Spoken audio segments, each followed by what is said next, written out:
giving you guys a look behind the scenes. On our spreadsheet, we set out some topics and questions to answer each week. But for this first topic, I've simply put 3 words. Andrew Gilding, discuss. Fire away, Burton. Yeah, well, you might be at a loss for words. My friend's dogs in the background aren't. So advance apologies if Emily or Cooper start barking at any point during this show. But yeah, I think we're both at a loss for words about Gilding's win. Because, well, on one hand, when we recorded a few weeks ago and we were discussing who would be the most likely first-time winners, I can't recall whether it was you or I who said Gilding, but we both agreed. And it was a player that over the last 6-9 months looked like he would win a title. He made 3 finals last year, made his first Euro Tour final, made some other Players' Championship final, and was looked on the cusp of getting his first title at some point sooner rather than later.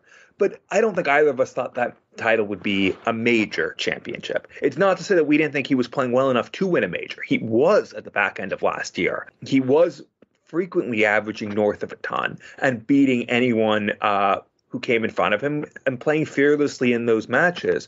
But there is a difference between doing that over a best out of 11 or even best out of 15 legs, as it would be in the final of a Pro Tour or Euro Tour, and doing that in a longer format from the beginning. Yes, it's only an extra 3 legs you have to win a best of 21.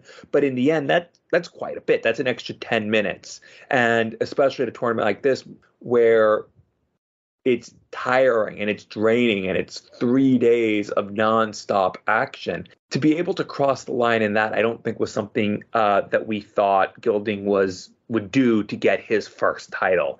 But looking back on the weekend, it wasn't all that surprising. And you'll hear from Gilding in a bit, as Alex said. And he's thought that he had a relatively speaking easy run to the title. And in some respects, that isn't an unfair statement. He avoided any of the Premier League players up until he played MVG in the final. He avoided a lot of other major champions that could have come his way. But it's not like his draw was that easy when you look at how the opponents he was played over the course of the weekend.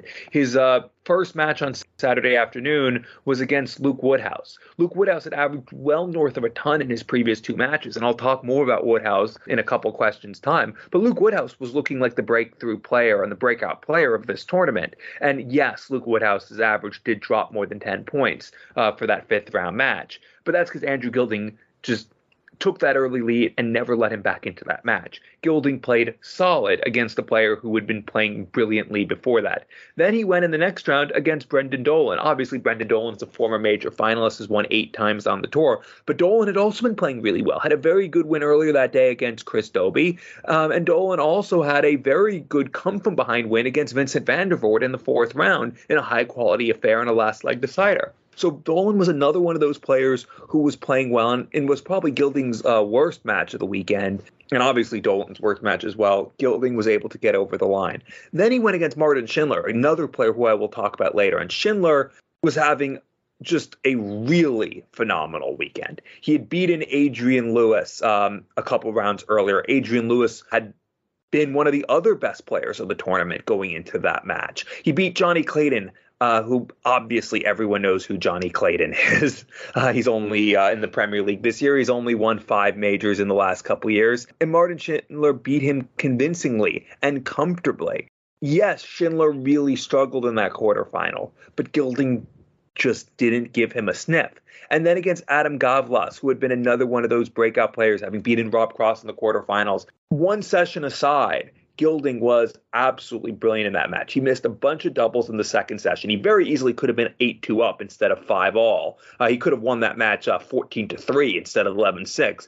But he showed a little bit of nerve in that second session, but otherwise was averaging pretty much a ton for that match, that 1 session aside, and beat one of the other breakout players of the weekend. So yes, Gilding had what may on paper look like a relatively easier ride, but it wasn't really. He beat players who were on form, playing above their normal grade in this tournament, and he beat most of them convincingly. And then in the final, after a few times missing some opportunities because he definitely could have had the lead early on. I mean, I guess he was up 4-2, but he did have some opportunities. He would miss 3 in hand, usually at 20s and 10s, to really consolidate. It was basically a break fest for a while, and it was kept being because Gilding was missing those darts to go ahead. He stayed in there, he hung in there, he hit when he needed to avoid falling too far behind, and then beat the person who is now the best or second best player in the world, 11-10. I think it was a really good weekend. Yes, he didn't average higher than 99 in any match, and most of his matches were in the mid-90s. Yes, on paper, the run did appear to be easier, but it wasn't as easy as it might appear. He beat players who were playing really well that weekend. He made them drop their level 10 points.